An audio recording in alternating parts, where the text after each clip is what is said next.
Hey and welcome back. Today, the secret and hidden history of why it's UAP and not UFO. Do you know? I'm sure you do, but there's a number of people who are slightly mystified. Why are they no longer flying saucers? Why no longer are we calling them unidentified flying objects? Why are they unknown anomalous phenomenon? That seems very vague. It's got a fantastic, interesting, secret, hidden history, and it probably came from Britain. So you UFO fans all have heard of Project Blue Book, a US Air Force, I think, 1960s report into flying saucers. And, you know, they made some interesting conclusions that there are definitely stuff out there. And then there's, I think, a report called a Condyn report. I don't know much about it. I think it happened after.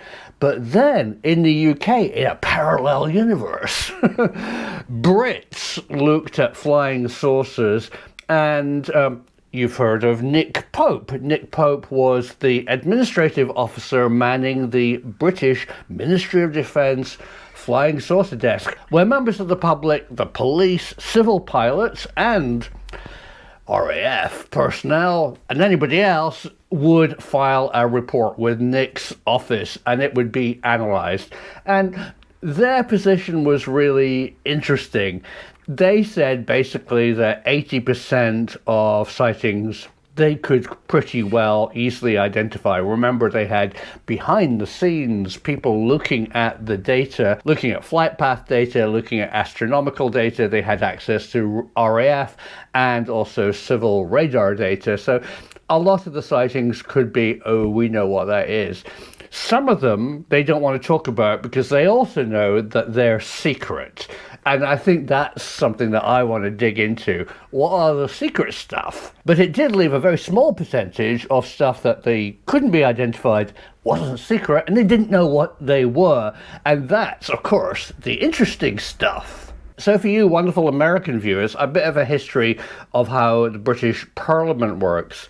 So if you are an MP, a Member of Parliament, you are voted for, you represent your area of Britain, there's hundreds of them, you can ask a question to the minister. Now, the minister is a person who's been appointed by the current government to be an expert in that field, education, you know, commerce, or defence. And so you, as an MP, if you were asked by some nosy Parker in your town, tell us about UFOs. So the MP would, in the House of Commons, would stand up and say, I request, I'm doing a pompous voice, I request that the Minister of Defence tells what he knows, or she, probably he because it's 1960s Britain, about the flying saucer seen over Campbelltown and Machrihanish in July 1969. I'm making this up. Under British parliamentary rules, the Minister of Defence would have to answer officially. They can't say, I don't know. So they would go to the Ministry of Defence that they were representing in Parliament. They were just the public figurehead of the MOD, who are the military and have their own control, and ask them, what do you know about the sighting in Machrihanish in 1969? And that would go through Nick Pope's department. So I'm not saying Nick Pope himself, but his department. And they would look it up and go, oh, yes, we had a recorded sighting and it's a secret craft. You can't say what it is. Or it was an airplane that was slightly off course, that was lower than usual and the sun was behind it. And so that's the answer. But often there are questions raised, brought up the sticky issue of, we don't know. It was unknown. So the MOD, the Ministry of Defence, got a bit fed up of answering the ministerial questions and decided to close the UFO desk, Nick Pope's position, and do an ultimate kind of roundup of all the sightings seen in Britain since World War II, right up until the report, which was done in the early 2000s. At the time, the report was very secret. It was very classified, and its purpose was to be as a lookup table or document that the Minister of Defence could tell the minister, who the minister could tell the MP, and the MP could report back to the person who voted for them in Campbelltown. That was the idea. So they commissioned an ex-RAF officer who also is a physicist and scientist. For a long time, his name was secret, and his name is Ron Haddo, or Dr. Ron Haddo. That came out later. And Dr. Ron Haddo looked at all the sightings since 1940s, right up until the 2000s, and they were logged in filing cabinets in the Ministry of Defence. I think some of them got lost, but the ones he looked at and did this Condign report. Now, interestingly, why is it called the Condign report? Well, Condyn, if you look it up, it's a strange word. It means like telling somebody off, or, but the truth why it was called the Condign report is incredibly prosaic. I use this word a lot. Simple. It means that hidden secret reports are given random names. It's report C for Charlie. And so a minister, somebody in the MOD who needs to name the report, randomly pulls out a book from their library, opens it up at a random page, and looks at the first word beginning with C. I mean, that's pretty random, and it just happened to be the word Condign. It's really confusing because it's very similar to condon. Not to be confused with condom, but Condyn report. So Condign report is a totally separate report, and it's probably the best UFO report of modern times. I mean, we've now got the AARP, whatever they're called, in the US working on a report, which is interesting, and they've made various reports to Congress, and hopefully there'll be something published in the public domain. But the last big report into flying saucers was done by the Ministry of Defence in Britain, and it was called the Condyn Report.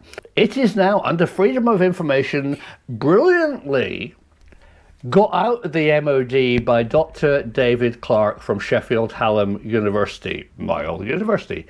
Well done, David. David and a contact in the MOD decided that it should be public, and all of it, but slightly redacted names, including the name of the author originally, was released to the public. And you can read it. Not many people do read it. It's still slightly hard to find, but it's in our British Records Office, and I will send you links below. You need to log in and open up various files and download it, but it's not a simple PDF file which you can just look at. It's slightly complicated. Dr. David Clarke has written extensively on it, and here's a link to David Clarke's report on the Condign report. And it's fascinating because I might have got this wrong, but I think the Condign report was the report that changed flying saucers into UFOs, into unidentified anomalous phenomenon. Why? Because that's all he found. I expect Dr. Ron Haddo was very open-minded and wanted to write, and was tasked and hired to write this ultimate report on aluminum flying saucers with 3 legs that land in England. Well, he didn't find any, just absolutely none, but he did find lots of reports of glowing lights in the sky. Everything from Foo Fighters, and the Foo Fighters story is fascinating, all the way up to current sightings where these glowing balls of light were seen, and he identified them as a very potential risk to RAF flight crews who would take evasive action if something bright and light appeared in front of their cockpit window, and especially if they were near the ground. He specifically says this, that they could be a military threat, only because people would need to take evasive action from these anomalous phenomenon. But he also clearly states that he doesn't see any national security risk. He doesn't think that they contain, I'm being flippant, aliens who are going to descend and shoot up people in Britain. Now, he doesn't think that they're dangerous apart from surprising. Surprise, a UFO. Why did he think that? That's my big question. Because of the data that he had, people around the world, and including today, mainly see lights in the sky. It's really rare. I'm sure there are cases, and of course most are badly identified, but I'm sure there are cases of what could be solid craft. I mean, the Tic Tac, if it's whatever it is, looked like a solid craft, although I personally have this very complicated theory that it's laser-induced plasma visualization, but I might be wrong on that. I don't know. I like the idea because a projection, project, is it Blue Book? I don't know, that could make projections in the sky really does exist, and there's countermeasures that can project a fake ghost airplane next to yours. Whether they're solid-looking visual aircraft, I think they might be. I think that's something that they're working on. I think specifically that laser-reduced plasma could actually make targets in the sky for training exercises. And it's funny because some of the sightings in the classic Navy-released UFO sightings were very near the base that works on training visualization. I think that's more than a coincidence. But back to why are these UAPs and not flying saucers?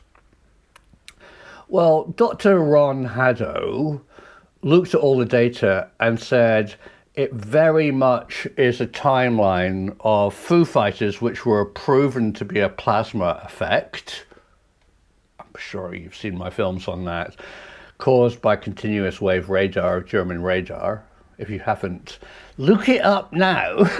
And all the way through to other lights in the sky.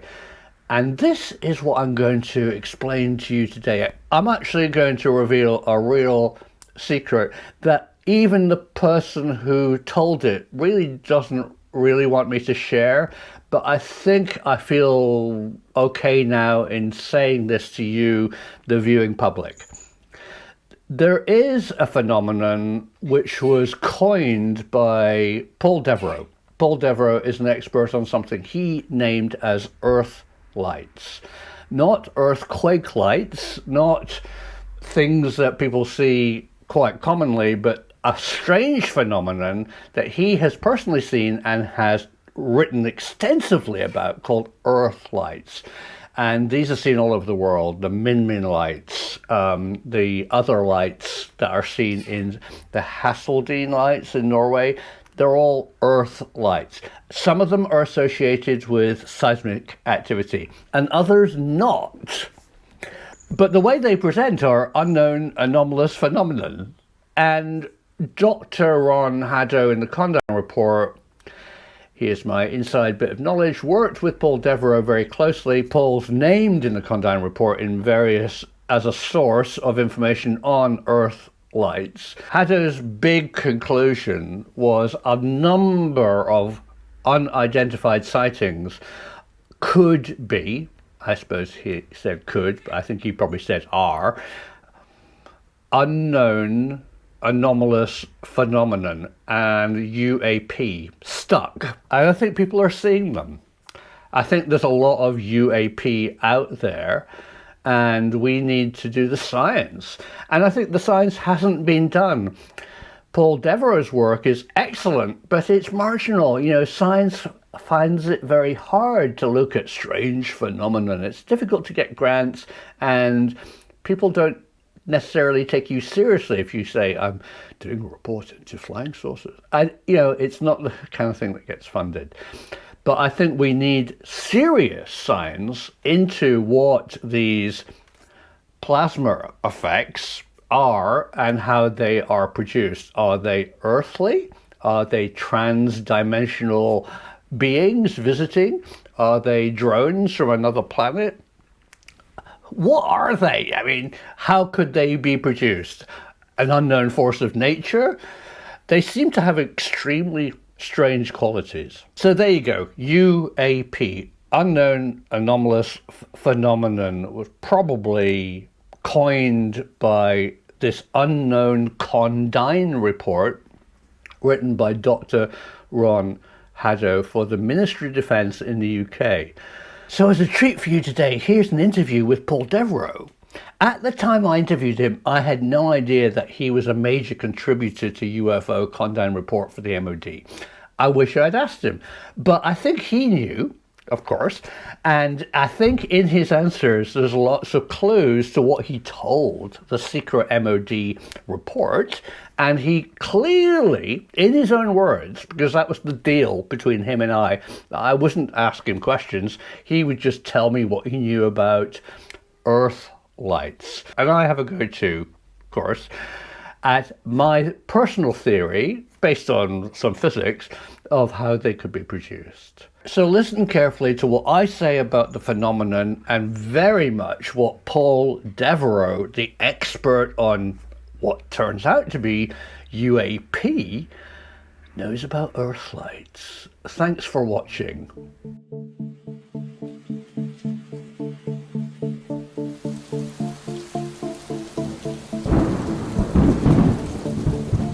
This is two films. Firstly, my preconceived notion of how the earthquake light phenomenon works.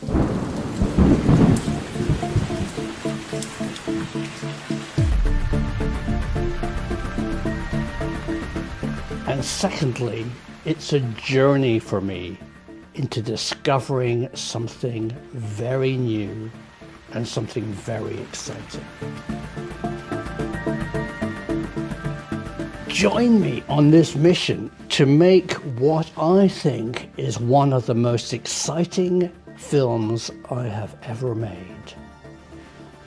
Earthlights.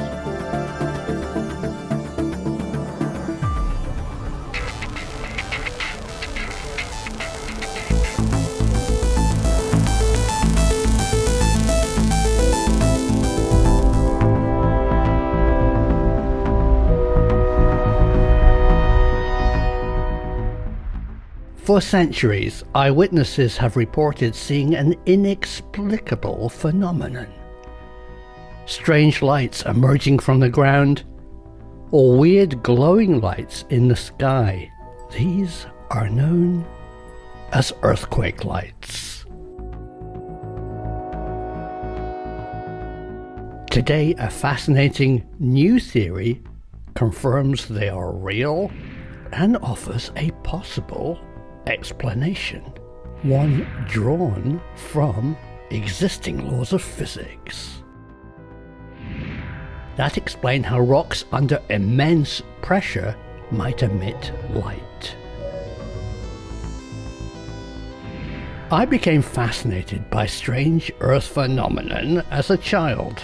The Brocken, Will-o'-the-Wisp, St Elmo's Fire, and a story from North Wales of pillars of light rising out of the ground.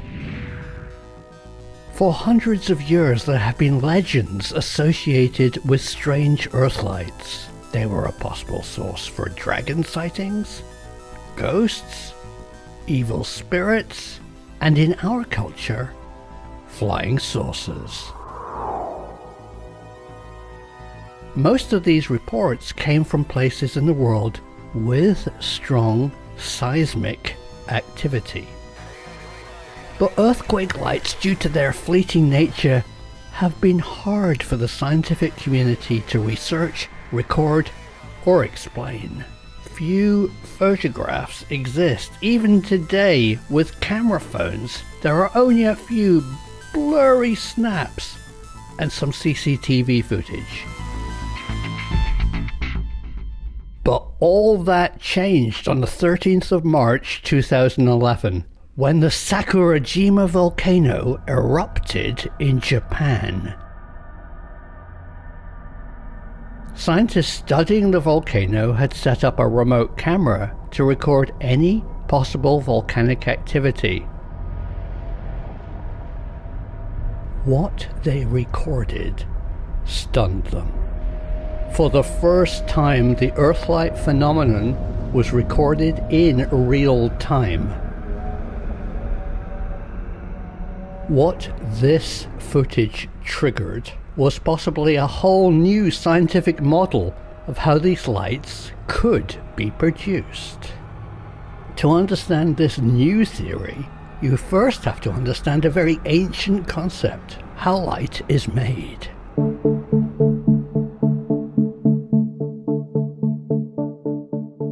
The early universe had no light. The first ancient glow only emerged after atoms of hydrogen and helium became stable.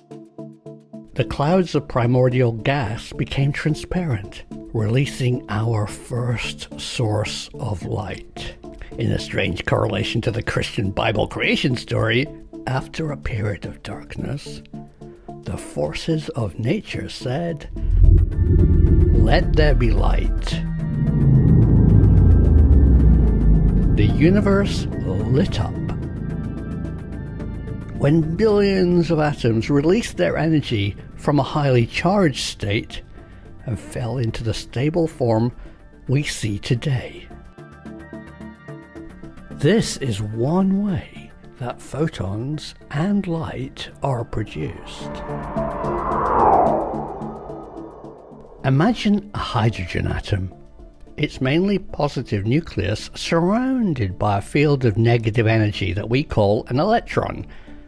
There's no single electron particle, more a probability, a negative state of charge hovering above the nucleus, but that strays into the weird world of quantum physics.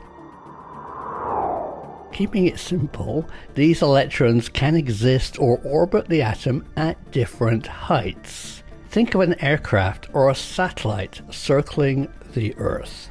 When in a highly charged state, an electron can circle in a higher orbit, but when less excited, it drops down into its more stable orbit, attracted by the pull from the proton's opposite charge. But energy is neither created or destroyed. And here's my analogy. Just like an aircraft landing, the electron has to shed or reduce power to descend into a lower orbit. It does that by losing its energy in the form of a photon.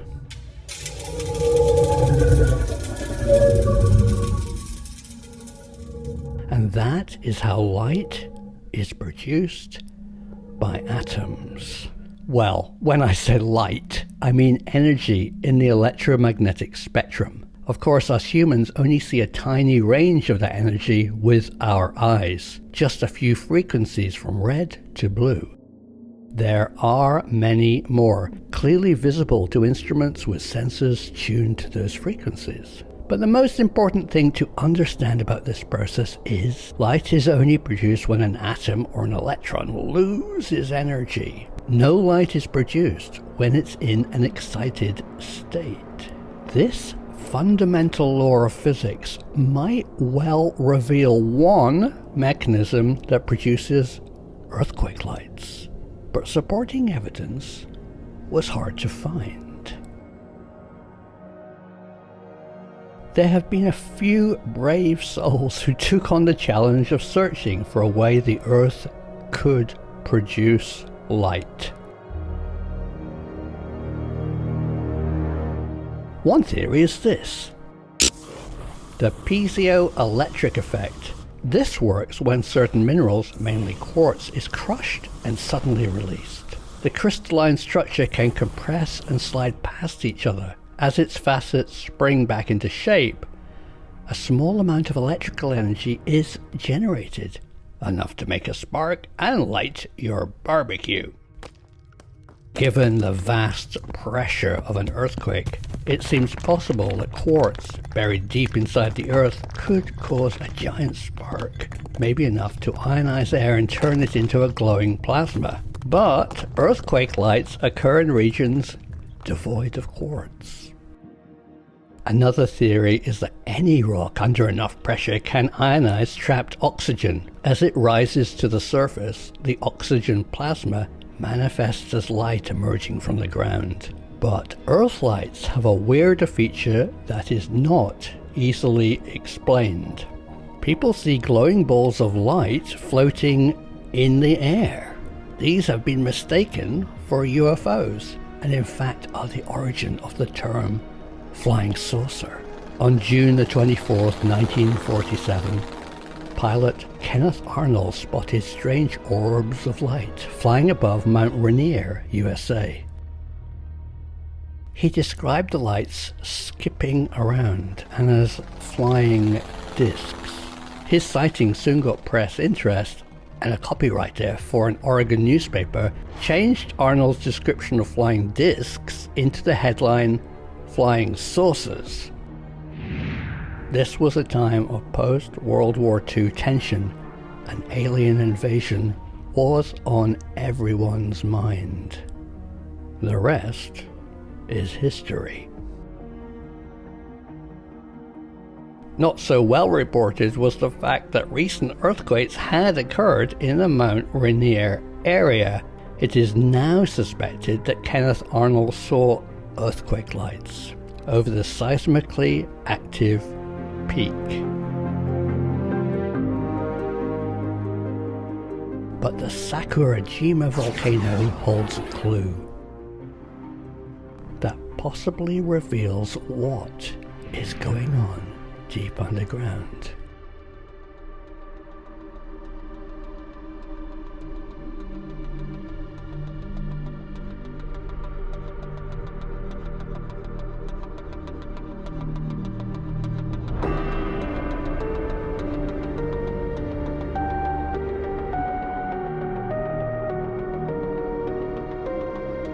When this footage was analysed, a strange and previously unobserved phenomenon was clearly seen. And you can see it too. Watch how the Earthlight emissions grow in strength shortly after a volcanic plume is released.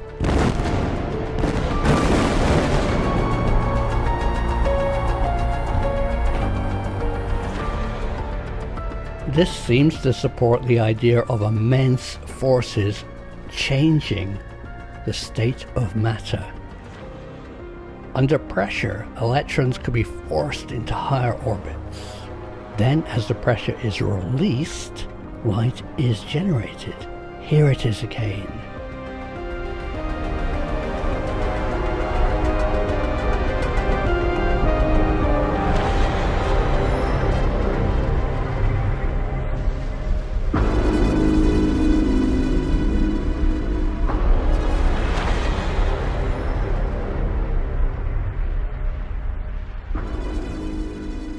For the first time, we can see how immense pulsating pressure produces light.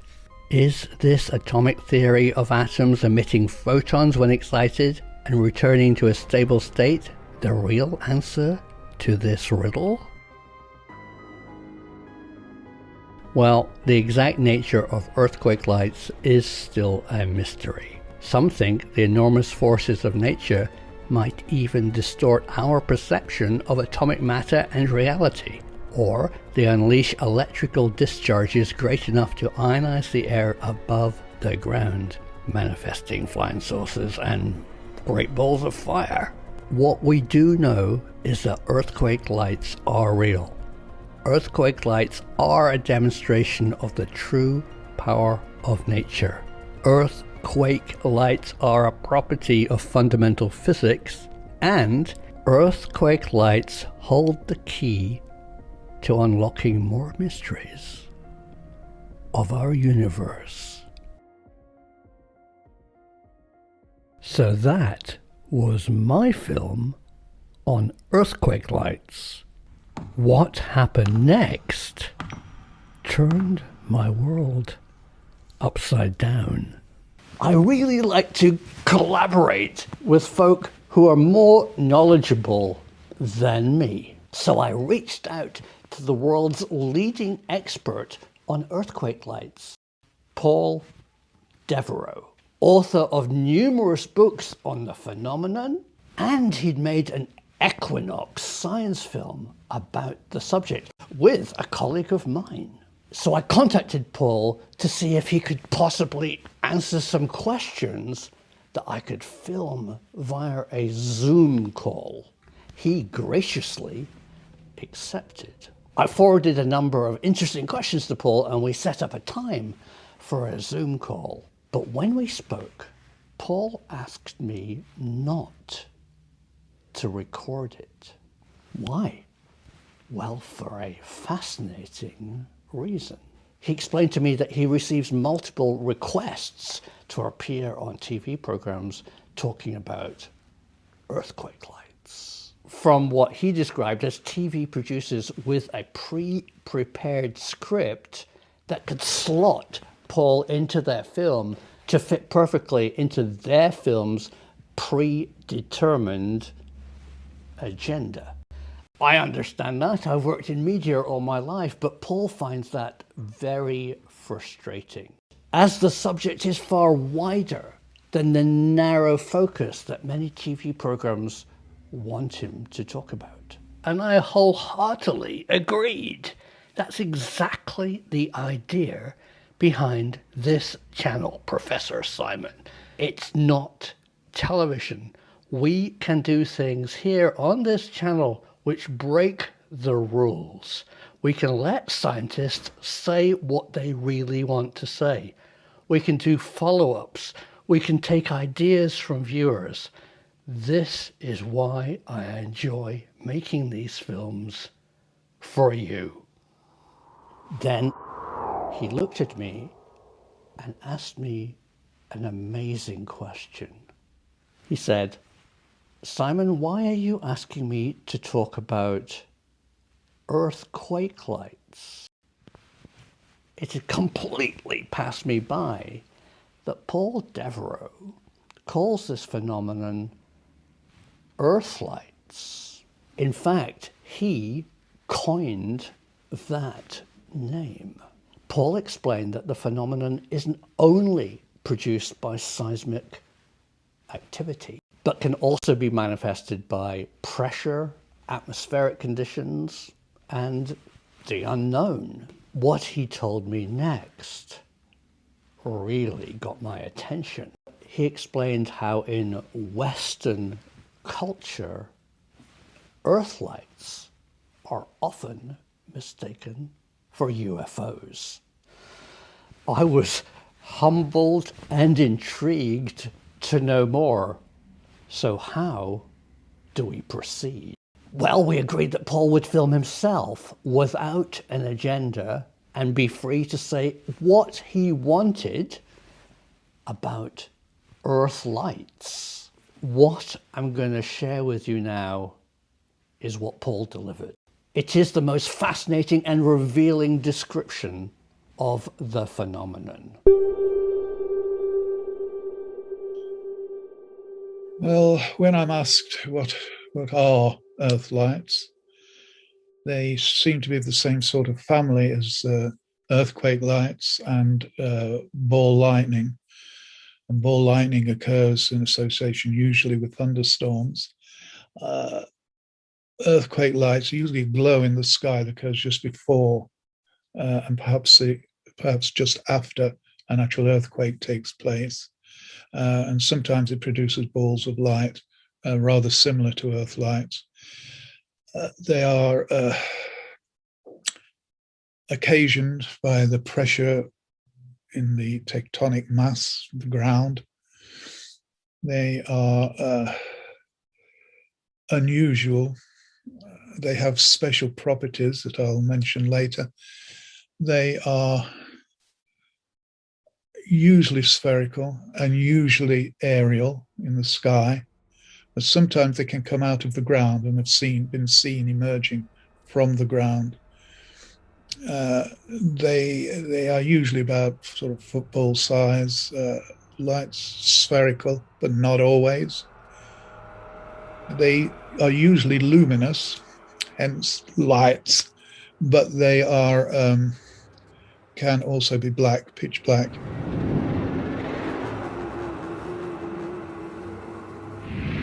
I've seen both kinds, and in fact, it was a case, an event in 1967, May 1967, that really got me interested into them. It told me that things weren't quite what everybody says. And it was when I was at art college in Ravensbourne College of Art, as then was, which is about 3 or 4 miles south of Bromley, on Bromley Common in Kent, just south of London. I had gone to we were on the top floor, third or fourth floor in the studio, and I didn't want to put on the artificial lights because I was mixing some colors and I wanted natural light. So I went over to the north facing window of the studio, and something caught my eye, and I looked up, and there was this pulsing orange light coming towards the college. And it came to a halt over the field in front of the college. It was about, I don't know, a few hundred feet up in the air, perhaps 100 feet, perhaps 300 or 400 feet, I'm not sure. And it came to a complete stationary halt. And this one was not spherical, it was rectangular, just like a door, corners and everything, and pulsing orange.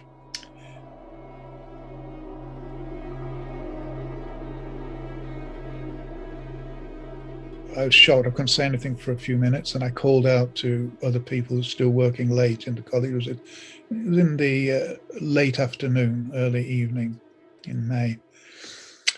So there's still light outside, but it was getting dark inside the studio without artificial lighting. Hence, I was at the window. This thing came down and was just pulsing there. I called out to the others, so other people saw this as well. And also I saw that out on the car park below, people were coming, streaming out of the ground floor of the college, looking up at this thing. So a lot of people saw it. Pulsing rectangular light. And it did other things, but I won't go into that. It sort of changed its shape. It was just riveting. And I didn't know what to make of it.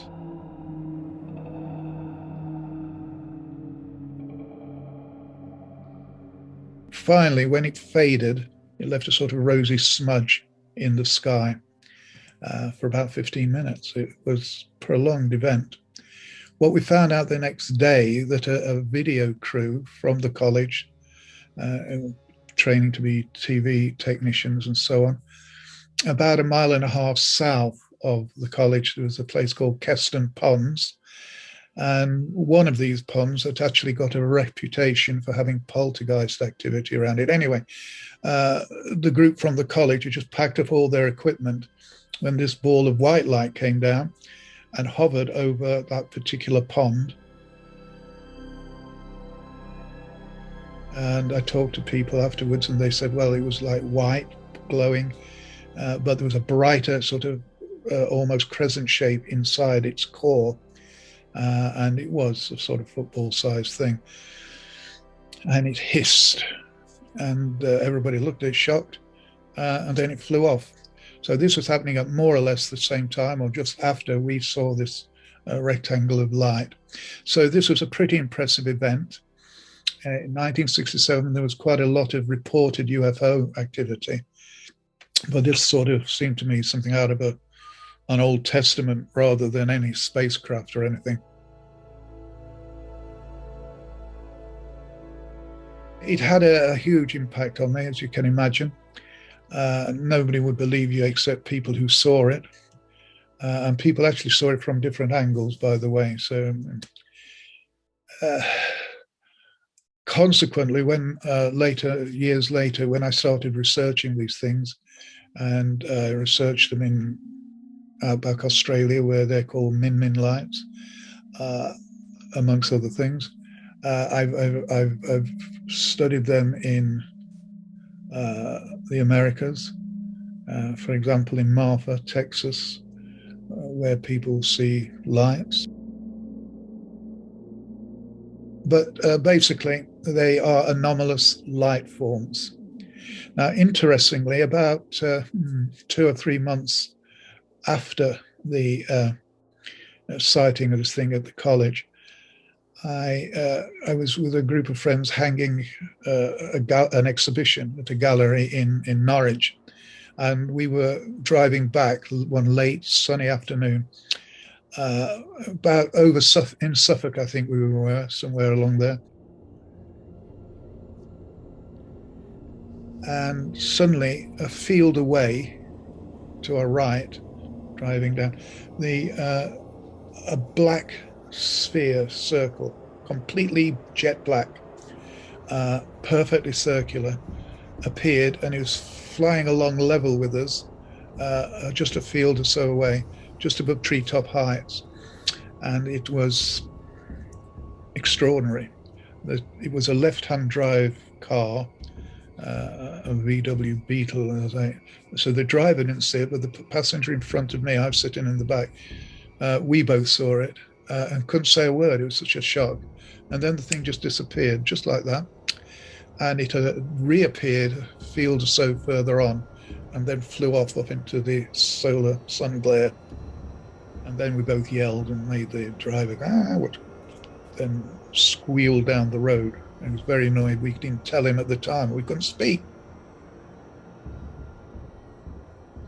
So they can be black, and I've talked to other people. I've researched with researchers in Norway, where they have reported black objects. There's also reports of black ball lightning. And I think this might be some sort of polarizing effect between light and absence, on-off sort of thing. I don't know. Don't know what they are exactly, but we can speculate. But they are exotic, and they behave sometimes as if they have a sort of animal-like intelligence. They're not recognized in mainstream modern culture, Western culture, but people have seen them and incorporated them into their cultures over generations and centuries. For example, in China, there's a particular mountain, and there's a temple on the mountain, and one particular pinnacle on the temple tower is made to look at the Bodhisattva lights.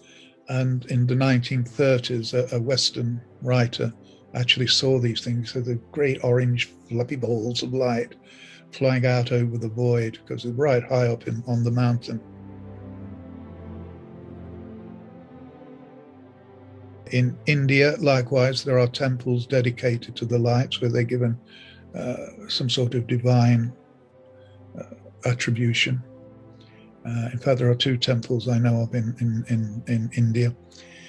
And many other cultures near the northern part of India with near the Himalayas, lights are seen, called Chota Agni, which are believed to little men with lanterns.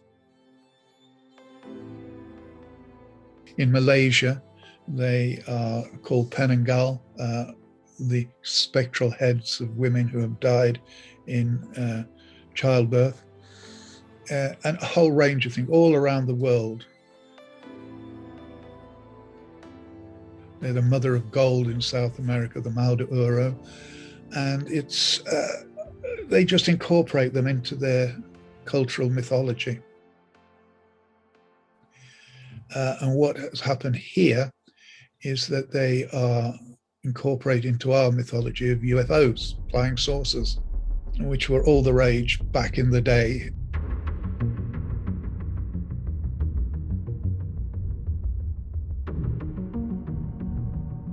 I call them, coined the term Earth lights, because of I wanted to separate them from the idea of flying extraterrestrial craft. These things belong to the Earth in some way. And we know the Earth can produce light. In fact, you can demonstrate it yourself if you want. You can get 2 chunks of white quartz, rock quartz, darkened room, rub them together, and they'll produce light. Triboluminescence, it's called, electrical effect. produces photons. We perhaps seeing that on a large scale with earthquake, tectonic movement, and so on.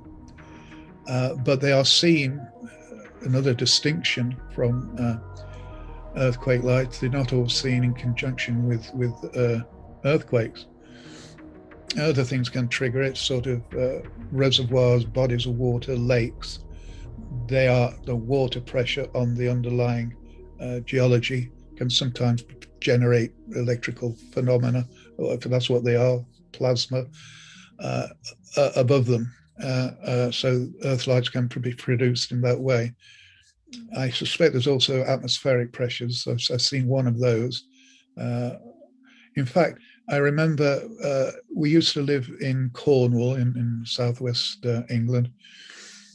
And back in the mid-1990s, there was an earthquake, quite a large one for the British Isles. But about a year or so, 18 months before the earthquake, I remember coming back with some friends about midnight, and we saw balls of golden light, quite large, dropping out of the cloud base very softly, silently, at an angle. And this happened 3 or 4 times as we watched, because we pulled the car in to have a look. And the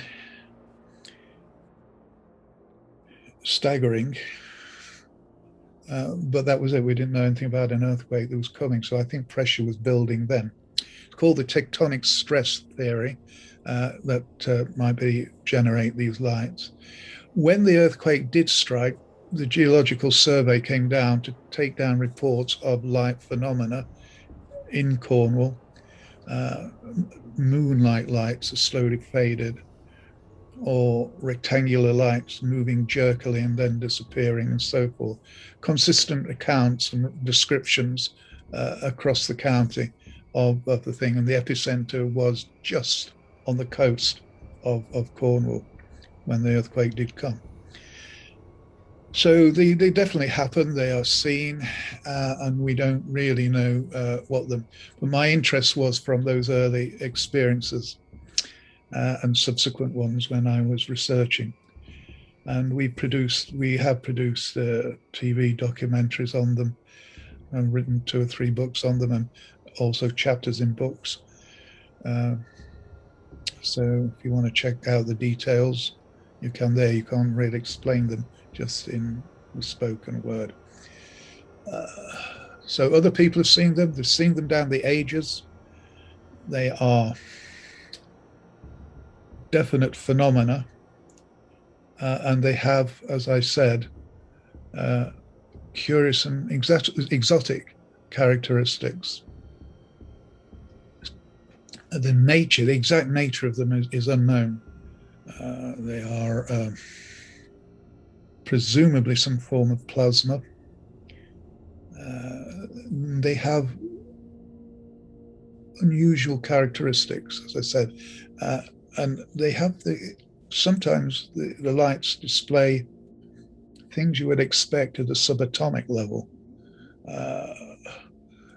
sort of quantum physics level stuff. For example, in 1905, there was a very well attested outbreak of light phenomena in Wales, near the Llyn Peninsula, which is a repeater epicenter for small quakes, but sometimes rather larger quakes in Wales. And in 1905, this outbreak of lights occurred. It was associated with a religious outbreak of a particular type of Christianity, which may be accidental, I don't know.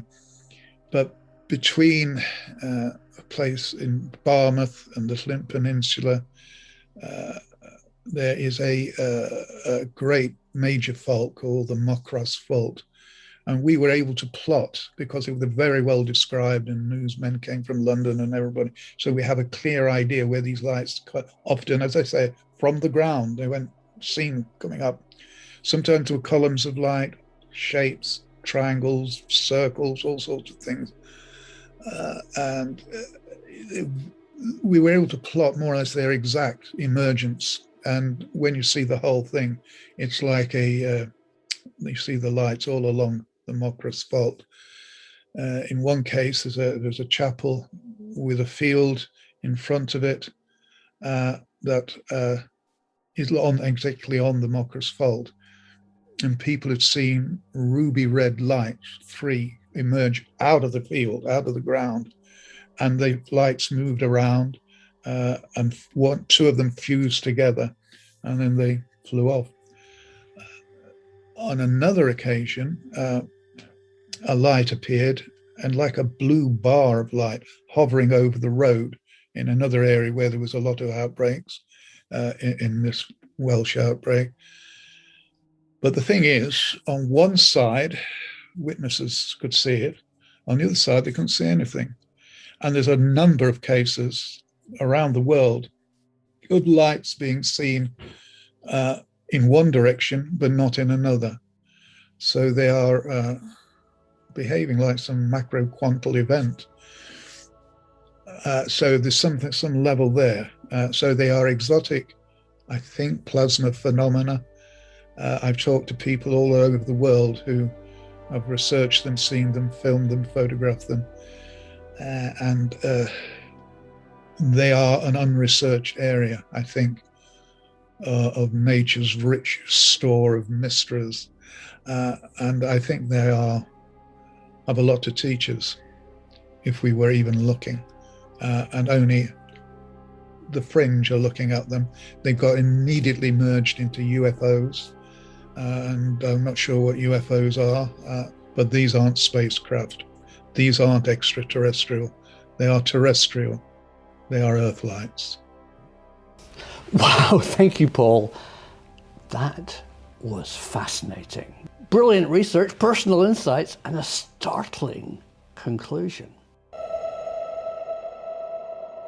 That Earthlights are real. Earthlights might just explain a number of UFO sightings. Earthlights are seen all over the world, and science and independent thinkers need to accept this reality and start studying a whole new, misunderstood force of nature. The truth is out there waiting to be discovered. And you can discover Paul Devereaux's website at pauldevereaux.co.uk. It includes a biography of Paul, information on Earthlights, a world shop where you can buy Paul's books, and a link to his latest book, The Powers of Ancient Sacred Places, which should be out later this year. Thanks for watching. I really enjoyed making this film, and thank you, Paul Devereaux, so much for your contribution. That's exactly what this channel is about. It's about listening to you. If you'd like to see more, please subscribe, and a thumbs up is always very welcome, because the truth is out there.